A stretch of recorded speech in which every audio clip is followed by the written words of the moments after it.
할렐루야, 반갑습니다. 수요 성경 공부 시간입니다. 오늘도 우리 공부하는 가운데 또 주님과 함께 깊은 교제가 있는 은혜의 시간이 되기를 축복합니다.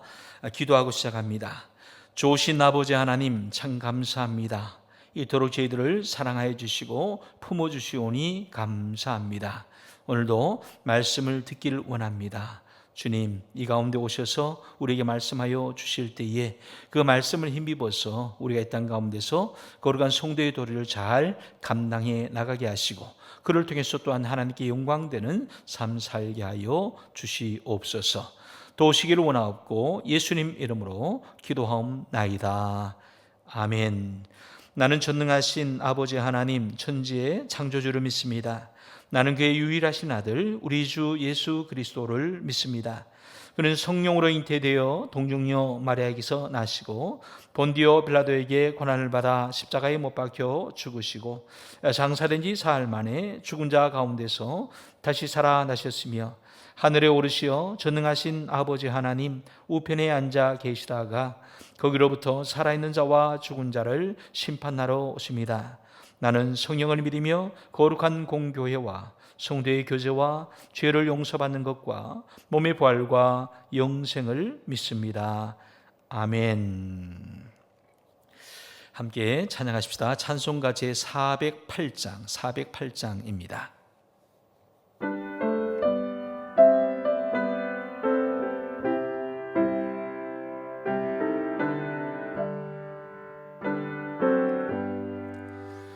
나 어느 곳에 있든지 늘 마음이 편하다.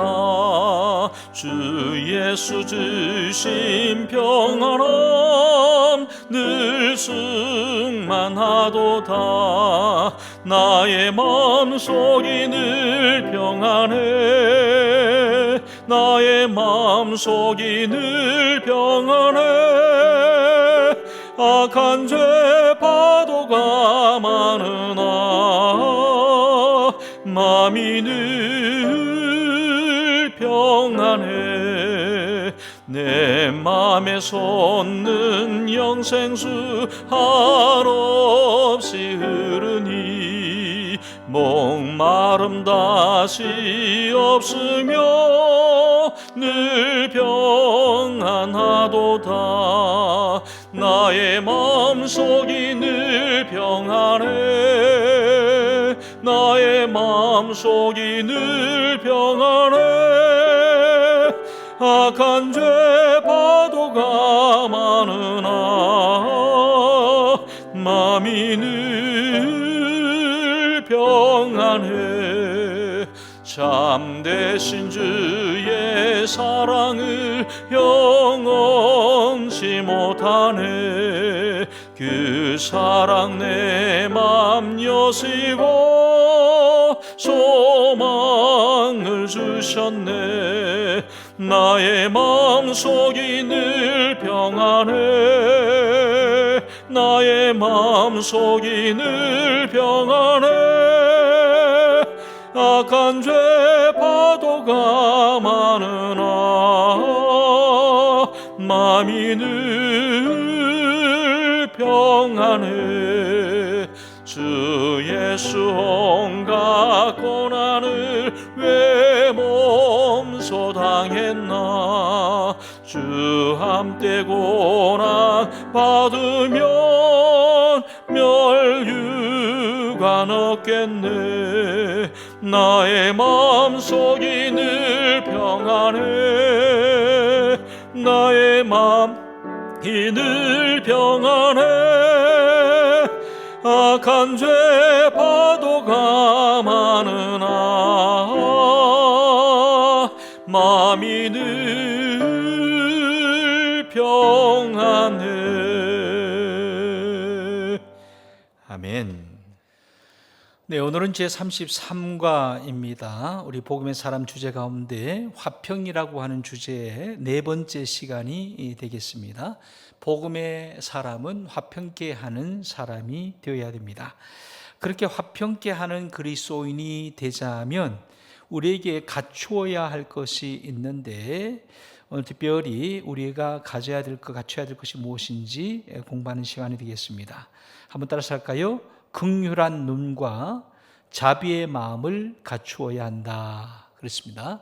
긍휼한 눈과 자비의 마음을 갖추어야 한다. 그래서 오늘 집중적으로 공부할 대목은 긍휼이 무엇이고 자비가 무엇인지에 대해서 함께 공부하고 그러한 긍휼과 자비를 갖추어서 합평케 하는 그리스도인으로 거듭나는 그런 시간이 되시기를 축복합니다. 오늘의 말씀은 두 구절입니다. 마태복음 5장 7절과 그리고 갈라디아서 5장 22절 23절 말씀입니다. 연이어서 우리 함께 읽도록 하겠습니다. 긍휼히 여기는 자는 복이 있나니 그들이 긍휼히 여김을 받을 것이며 또 오직 성령의 열매는 사랑과 희락과 화평과 오래 참음과 자비와 양선과 충성과 온유와 절제니 이 같은 것을 금지할 법이 없느니라. 아멘. 여기서 한 구절이 빠졌습니다. 긍휼히 여기는 자는 복이 있나니 그들이 긍휼히 여김을 받을 것이며 오직 성령의 열매는 사랑과 희락과 화평과 오래 참음과 자비와 양선과 충성과 온유와 절제니 이 같은 것을 금지할 법이 없느니라. 예, 우리는 흔히 자비라고 하는 말을 긍휼이라고 하는 말과 같이 사용합니다. 우리말 성경이 처음 번역되었을 때 산상수훈에 긍휼히 여기는 자는 복이 있나니 라고 하는 말씀을 자비로이 여기는 자는 복이 있나니 라고 했습니다. 그리고 나중에 이제 긍휼이라고 하는 말로 바뀐 것인데요. 긍휼히 여기는 마음을 가진 사람이 자기의 자비를 베풀 수 있기 때문에 그렇게 이제 혼용해서 썼다는 얘기입니다. 긍휼의 눈과 자비의 마음을 갖춘 그리스도인들의 아름다운 모습에 대해서 오늘 함께 생각해 보기를 원합니다. 먼저 이제 긍휼과 자비가 있는데 긍휼은 영어로 compassion이라고 말하고 또 자비는 sympathy라고 그렇게 얘기를 합니다. 이 단어 하나하나가 의미가 있는데 특별히 영어 단어를 유심하게 보시길 바랍니다. 긍휼은 compassion이고 자비는 sympathy라고 하는 그런 단어입니다. 시편 25편 6절에 여호와여 주의 긍휼하심과 인자하심이 영원부터 있었사오니 주의 이것들을 기억하옵소서라고 기록하고 있습니다. 예레미야 에가서 3장에도 여호와의 인자와 긍휼이 무궁하심으로 우리가 진멸되지 아니함이니이다. 그래서 여호와는 긍휼과 자비가 무궁하다, 영원하다라고 하는 그런 말씀을 합니다. 긍휼이라고 하는 단어가 나오고 인자라고 하는 그런 사랑이라고 하는 단어가 나오는데 이 긍휼과 인자심이 영원한 하나님, 무궁하신 하나님이시라고 강조합니다.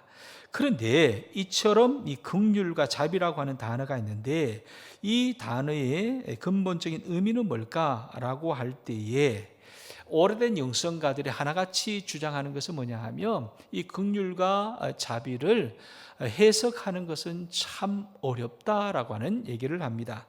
20세기 위대한 영성가로 불리는 헨리 나우엔이 이런 얘기를 했습니다. 춤추시는 하나님이라고 하는 그런 책에서 뭐라고 얘기를 하냐면 누군가 당신에게 남을 긍휼히 여기는 마음이 있느냐라고 물으면 당신은 얼른 그렇다고 긍휼히 여기는 마음이 있다라고 대답할 수 있을지는 모른다. 그러나 긍휼이라고 하는 말을 살펴보면 대답을 하기는 참 복잡하다. 그런 얘기를 했어요. 긍휼이 뭐냐라고 할 때 복잡하고 미묘한 것이다 라고 이렇게 말할 수 있습니다. 윌리엄 버클리라고 하는 위대한 또 우리 성경 해석가가 있는데 그분도 그런 얘기를 했습니다. 이 긍휼이라고 하는 말을 번역할 말이 없다. 온유라고 하는 말은 해석할 수가 없는 것처럼 긍휼도 또한 번역하는 것은 굉장히 어렵다. 모든 인간관계 속에서 일어나고 있는 그 미묘함이 참으로 많기 때문에 단순하게 번역하는 것은 쉽지 않다라고 윌리엄 버클리도 그렇게 얘기를 했습니다. 자, 그러면 이 긍휼이라고 하는 말이 왜 그렇게 어렵고 복잡하고 힘든 것일까라고 말할 때에 이 긍휼을 이제 우리가 쉽게 번역을 하면 불쌍히 여기는 마음인데요. 히브리어로는 헤세드라고 하는 단어를 씁니다. 헤세드를 또 우리말로 번역하면 인자하심이라고 하는 뜻인데 사랑한다는 의미를 가지고 있습니다. 영어로는 the merciful해서 자비라고 그렇게 표현하기도 합니다. 그래서 자비, 사랑, 인자, 불쌍히 여기는 마음, 이 모든 것이 이제 긍휼 속에 있는 것인데, 이러한 긍휼이라고 하는 것을 정리를 해보면 혼자서는 이룰 수 없는 것이라고 하는 것을 알게 됩니다. 혼자서는 이룰 수 없는 것이다. 그래서 함께 할 때에 가능한 것이 이 긍휼이라고 하겠습니다. 그래서 그리스도인들이 이 긍휼을 번역을 할 때 뭐라고 번역했냐면 compassion이라고 번역을 했습니다. 영어로 compassion은 두 단어가 합쳐진 겁니다. come이라고 하는 단어하고 passion이라고 하는 단어인데, come이라고 하는 것은 함께하다라고 하는 뜻입니다. 함께하다. come은 함께하다, passion은 고통이라는 거죠. 즉 고통을 함께하는 것, 함께 아파하는 것이 바로 긍휼이다라고 하는 얘기입니다. 그래서 이 컴패션이라고 말할 때에 가장 기본적인 의미는 뭐냐 하면 공감이라고 할 수 있습니다. 감정을 함께 나누는 것입니다.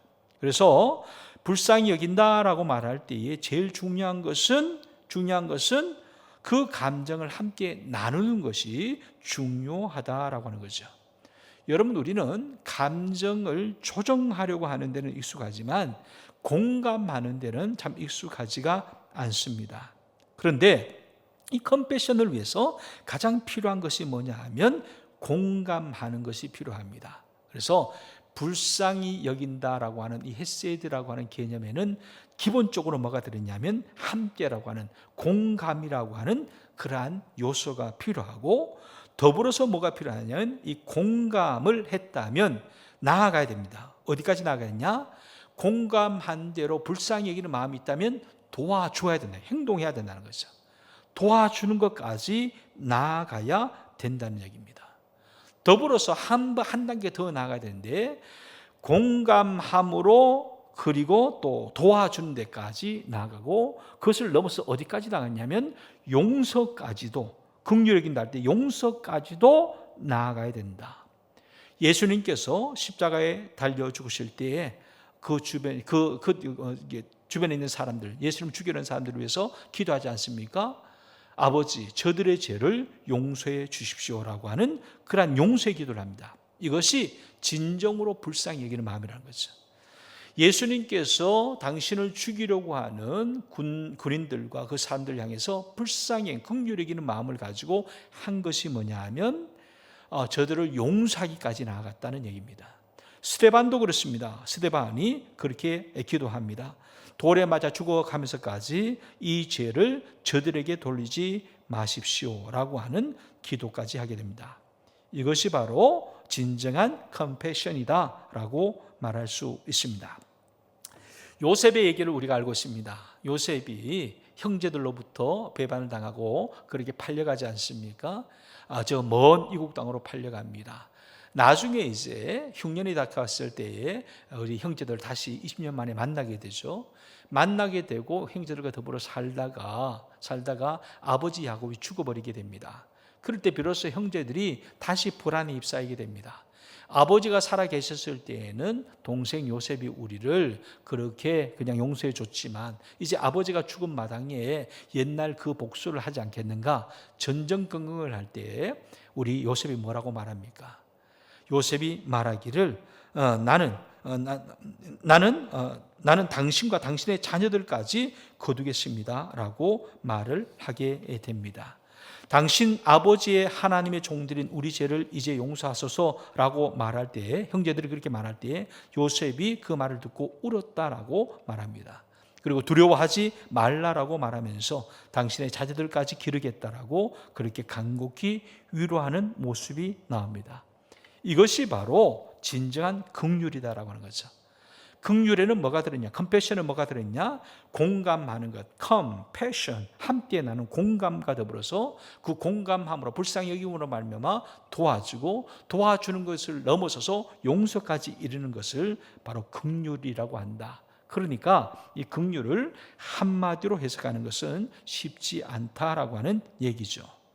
동시에 이 심퍼티라고 하는 그런 자비라는 단어를 쓰게 되는데, 이 자비, 심퍼티는 뭐와 비슷하냐면 심포니라고 하는 그런 단어와 비슷합니다. 어원이 같습니다. 심포니, 음악에 우리 심포니가 있지 않습니까? 여기에는 심포니라고 할 때는 뭐가 있냐면 함께 어우러진다는 말이에요. 함께 음악을 만들어낸다는 의미가 있습니다. 그래서 요셉은 슬픈 일도 있고 아픈 일도 있고 억울한 일도 있지만 이 모든 것들을 자기의 마음속에 다 녹여내서, 눈물로 녹여내고 따뜻한 마음으로 녹여내고 강곡한 말로 그렇게 녹여내서 자비를 풍성하게 베풀게 되죠. 이것이 바로 자비함이다. 그러니까 요셉의 자비함을 보여주는 것이다라고 하는 거죠. 진정한 자비는 바로 그러한 것이어야 한다는 얘기입니다. 만일 이것이 없이 어떤 도움을 베푼다고 하면 그것은 자비가 아니라 그저 적선을 하는 교만이고 위선이 될 수도 있음을 경계해야 합니다. 그래서 예수님께서는 가장 먼저 한 일이 뭐냐 하면 마음을 주는 것부터 먼저 하십니다. 행위 자체가 먼저가 아니라 그 행위 안에 먼저, 행위보다 우선적으로 깊은 마음을, 넓은 마음을, 우러나는 마음을 전해주는 것, 이것이 바로 예수님의 행동 법칙이었다라고 할 수 있겠습니다.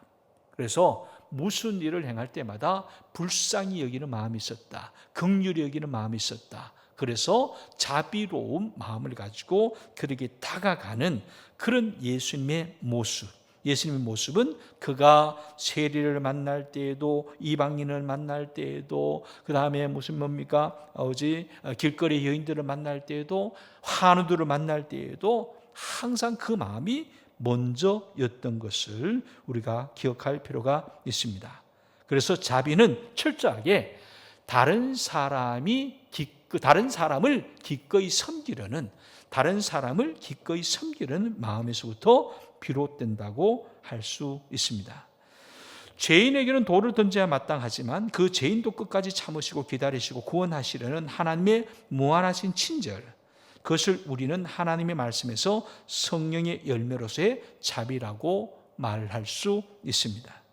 또 한 가지는 어떻게 해서든지 알게 하고 깨닫게 하고 여러 가지 방법으로 애써서 가르치고 자녀를 교육하시려는 하나님의 무한하신 친절, 그것을 바로 자비라고 말할 수 있습니다.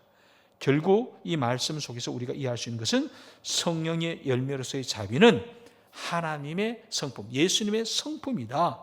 그리고 그 성품을 닮아가는 것이 바로 우리 자비요 양선이다, 이렇게 말할 수 있겠습니다. 그래서 자비와 긍휼이다 말할 수 있겠습니다.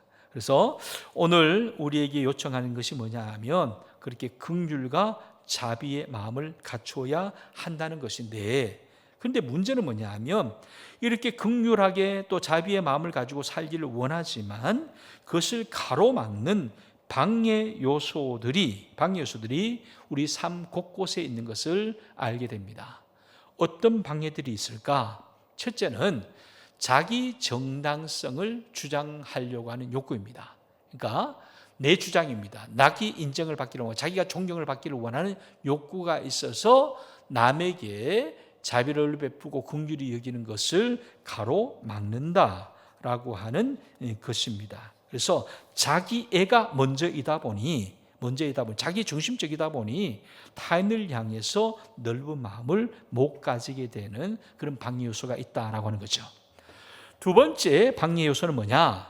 사랑인데, 조건적인 사랑에 우리가 길들여져 있다는 겁니다. 내가 이렇게 하면 나에게도 이렇게 해주겠지라고 하는 이 조건적인 그 사랑에 길들여져 있다 보니까 긍휼을 베풀면서도 거기에다가 이런 조건적인 사랑을 덧붙이는 거죠. 그래서 긍휼히 베풀면 나에게 돌아오는 무엇이 있겠지라고 생각하고 행하는 거죠. 이것은 우리의 욕망이다라고 하는 거예요. 이것은 우리의 욕심을 계산적으로 하는 것일 뿐이기 때문에 진정한 자비나 긍휼이 될 수 없다라고 하는 겁니다. 성경에서 주장하는 것은 오직 주는 것에 주장합니다. give only입니다. 그런데 우리는 뭐가 또 익숙해졌냐면 give and take라고 말했어요. give and take. give and take는 그래도 나아요. 그보다 못한 것은 뭐냐? take and give. take and give. 내가 받아야 준다. 주고 받은 것보다 더 못한 것은 받으면 준다. 최악은 뭡니까? 오직 받기만 하고 주지는 않는다. take only. 이게 이제 고약한 모습인데 우리의 모습에는 이런 모습이 있다. 그래서 주면서도 받는 것을 기대하고 받아야만 주겠다라고 하는 그런 고집이, 그런 욕망이 오래한 이렇게 긍휼과 자비로운 삶을 방해한다는 겁니다. 세 번째 방해 요소는 경쟁입니다. 경쟁. 여러분, 경쟁은 나를 특별한 존재로 세우려고 하는 목적이 있습니다. 상대를 밟아야 합니다. 이겨야 합니다. 그렇게 경쟁을 하게 되면 우리의 상관의 많은 사랑은 무너질 수밖에 없습니다. 그래서 경쟁 심리로 긍휼을 베풀고 사랑, 자비를 베푼다고 한다면 그것은 끝내는 좀 허무하게 끝나게 될 것입니다. 그래서 이것이 우리 방해 요소가 된다. 넷째는 학대입니다. 여러분, 학대는 사람을 사람으로 보지 않고 형제를 잃어버리는 겁니다. 그래서 우리 가운데 긍휼히 여기는 마음이 아니라 오히려 학대하려고 하는 그런 심정이 있다면 그것은 우리는 정말 긍휼하고 자비로운 삶을 살기 어렵게 만든다라고 하는 거죠.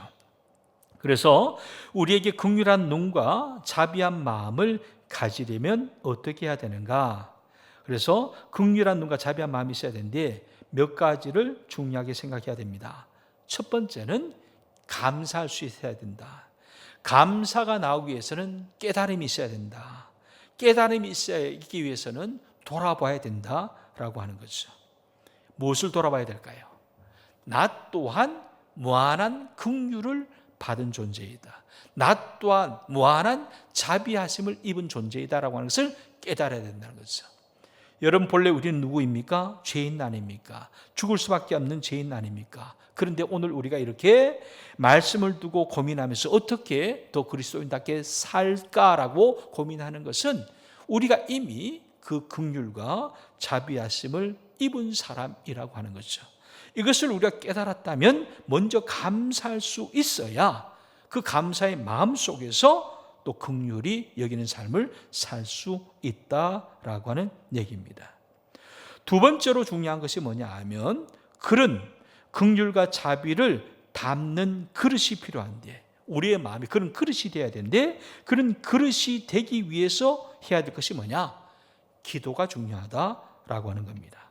기도가 중요하다. 긍휼한 마음을 달라고 기도해야 됩니다. 자비를 베풀 수 있는 믿음의 용기를 달라고 기도해야 합니다. 유명한 여화가 있습니다. 레오나르도 다빈치가 최후의 만찬이라고 하는 이제 그림을 그리게 되는데 가룟 유다, 이제 최후의 만찬, 이제 만찬상이 있고 예수님을 중심으로 해서 12제자가 있지 않습니까? 12제자가 있는데 한쪽 끝에 이제 가룟 유다가 있습니다. 근데 그 가룟 유다가 누구입니까? 예수를 배반한 자 아닙니까? 그래서 이 레오나르도 다빈치가 가룟 유다를 그리려고 할 때에 누구를 모델로 해서 그릴까 고민하다가 자기를 가장 괴롭혔던 그 친구를 생각하면서 그 가룟 유다를 아주 신나게 그렸다고 합니다. 욕도 하면서 원망도 하면서 그 가룟 유다를 그렸겠죠. 그러고 나서 이제 예수님의 얼굴을 그려야 되는데 아무리 모델을 바라보고 아무리 생각을 해봐도 예수님의 이미지가 마음에 떠오르지 않았다고 합니다. 몇 달 동안 고민하다가 그는 수도원을 찾아갔는데 수도원에서 가서 기도를 하고 그렇게 이제 하던 가운데 수사에게 자기의 고민을 털어놓게 됩니다. 수도사에게 그렇게 고민을 털어놓게 되는데 그랬더니 그분이 그런 얘기를 하더래요. 당신의 마음속에 있는 미움, 친구에 대한 원망이 사라지지 않으면 당신은 예수님의 얼굴을 그릴 수 없을 것입니다. 그런 얘기를 하더래요. 즉 지금 그리스도인들의 마음속에 경쟁하고 이기적이고 시기하고 다투고 분내고 불평하고 한을 품고 미움을 가지고 분열하는 것과 같은 그런 것들로 가득 차 있으면서도 주님의 이름을 부르고 주님을 찬송하고 주님을 예배하고 있다면 그것이 온전한 예배일 수 있을까라고 하는 얘기죠. 만약 그런 마음을 여전히 품은 채 거룩한 것을 고민하고 거룩한 것을 찾고 거룩한 것을 부르고 있다면 헛된 일이 될 수밖에 없다. 내 마음에 있는 한과 분노가 사라지지 않은 채 우리가 기도한다면 그 기도는 하나님께 용납이 될 수 있겠는가라고 하는 얘기입니다. 여러분, 주님의 얼굴을 진정으로 바라보는 자가 된다면 그 주님의 얼굴을 바라보기에 합당한 자로 우리 자신을 비울 수 있어야 된다라고 하는 얘기입니다. 즉, 내 마음의 그릇이 먼저 준비되어야 된다. 그러므로 우리는 먼저 기도해야 된다는 것을 알 수 있게 됩니다. 그렇게 우리 긍휼의 눈과 자비의 마음을 가지려면 먼저는 우리 감사, 자기를 깨닫고 감사해야 되고, 두 번째는 그런 그릇이 되도록 잘 준비되어야 할 것이고, 마지막 우리 세 번째는 뭐냐 하면 상대를 배려할 줄 알아야 된다는 거예요. 인격적으로 배려할 줄 알아야 된다. 여러분, 우리가 누군가를 사랑한다라고 할 때에, 또 사랑하는 일을 할 때에 우리가 꼭 가져야 될 것이 있다면 그 사랑 속에 이미 존경이 있어야 된다는 거죠. 존경심이 없이 사랑한다면 그 사랑은 온전한 사랑이 될 수 없을 것입니다. 톨스토이라고 하는 유명한 작가가 있지 않습니까? 그분이 하루는 산책을 하다가 산책하는 길 도중에서 거린 빌어먹는 사람 한 사람을 만나게 됩니다. 그 사람이 이제 불쌍히 여겨진 거죠. 그래서 톨스토이가 그에게 뭔가를 좀 적선해야 되겠다 해서 주머니를 뒤진데 주머니에 보니까 지갑을 안 가지고 난 거예요. 아무것도 없는 거예요. 그럴 때 이것이 이제 한참 주머니를 찾고 있는 이 톨스토이를 보면서 이 거린이 낙심을 하게 됩니다. 그러자 이 톨스토이가 미안해서 이렇게 얘기를 합니다. 형제님, 미안합니다. 내가 지갑을 가지고 오지 못했네요. 미안합니다. 라고 그렇게 이제 인사를 건넬 때에 그 거린이 이렇게 대답을 합니다. 아닙니다, 선생님. 선생님은 저에게 큰 것을 주셨습니다. 톨스토이가 의아해합니다. 자기는 아무것도 준 것이 없는데 그렇게 거린이 인사를 하니까 다시 묻습니다. 아니, 아무것도 주지 못해서 미안한데 뭘 받았다고 그러십니까? 라고 그렇게 물으니까 이 거린이 이렇게 얘기를 합니다. 선생님이 저에게 형제라고 부르지 않았습니까? 모두 다 나를 거린이라고, 거지라고, 더러운 사람이라고, 냄새나는 사람이라고 하는데 선생님은 저에게 형제라고 부르지 않았습니까? 나는 이미 받았습니다. 라는 말을 하더라는 겁니다. 즉, 인격적인 배려를 받았다라고 하는 얘기입니다. 여러분, 이것이 바로 진정한 긍휼과 자비, 긍휼과 자비의 태도라고 하겠습니다. 긍휼이 여기는 것, 자비를 베푸는 것은 상대를 배려하는 데서부터 비롯된다라고 말할 수 있습니다. 우리는 그리스도인으로서 매사에 그렇게 긍휼한 눈과 자비의 마음을 가지고 행하길 원합니다. 그러자면 우리가 어떻게 해야 될 것인가? 먼저 우리 자신을 겸손히 돌아볼 수 있는 영적인 태도 가운데 감사함을 깨달을 수 있기를 바랍니다. 더불어서 우리 가운데 그러한 긍휼의 눈과 자비의 마음을 주시라고, 우리의 마음그릇이 잘 구비될 수 있도록 늘 기도해야 할 것입니다. 더불어서 우리는 늘 상대에 대해서 인격적으로 대할 수 있는 우린 고상한 성품, 인격으로 날마다 거듭날 수 있어야 할 것입니다. 우리의 이 같은 우리의 긍휼과 자비의 삶을 방해하는 많은 요소들도 기억하면서 그것들 잘 극복해 나가는 가운데 온전한 그리스도인으로서, 복음의 사람으로서 이 땅 가운데 참으로 화평을 심는 자로 세워질 수 있는 저와 여러분 될 수 있기를 주님의 이름으로 간절히 축원합니다. 오늘 말씀을 의지하면서 우리 함께 기도문을 따라 기도하는 가운데 오늘 공부를 마치기를 원합니다. 우리 천천히 읽으면서 마음에 담아서 기도하기를 원합니다. 주님, 우리는 주님을 믿으면서도, 의롭다고 하면서도, 기도하면서도, 믿음이 있다고 하면서도 얼마나 냉정하고 냉랭하고 비판적인 모습으로 살았는지 모릅니다. 상대의 마음 하나도 이해해 주지 못하고 감정 하나도 공감하지 못하고 살았던 어리석은 사람들입니다. 부족한 사람들입니다. 죄의 용서는 고사하고 우리는 비난과 시기와 미움과 질투도 버리지 못한 사람입니다. 이제 말씀 앞에 다시 머리를 숙였습니다. 우리에게 주님의 긍휼을 채워 주시옵소서. 주님의 긍휼로 우리의 마음이 변화되게 해 주시옵소서.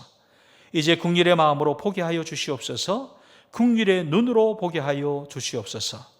작은 자비, 작은 친절, 작은 미소, 작은 손길에 인색하지 않으며 하나님의 자비를 나타낼 수 있는 은혜로운 성도들, 성령의 열매를 맺는 성도들이 되게 하여 주시옵소서. 주님과 같은 인격적인 사랑의 배려를 가지고 주님의 품성을 이루고 사는 하나님의 복된 사람들, 사랑을 완성하는 사람들, 사랑의 승리자들이 되게 하여 주시옵소서. 예수님의 이름으로 기도드립니다. 아멘. 하늘에 계신 우리 아버지, 아버지의 이름을 거룩하게 하시며 아버지의 나라가 오게 하시며 아버지의 뜻이 하늘에서와 같이 땅에서도 이루어지게 하소서. 오늘 우리에게 일용할 양식을 주시고 우리가 우리에게 잘못한 사람을 용서하여 준 것 같이 우리 죄를 용서하여 주시고 우리를 시험에 빠지지 않게 하시고 악에서 구하소서. 나라와 권능과 영광이 영원히 아버지의 것입니다. 아멘.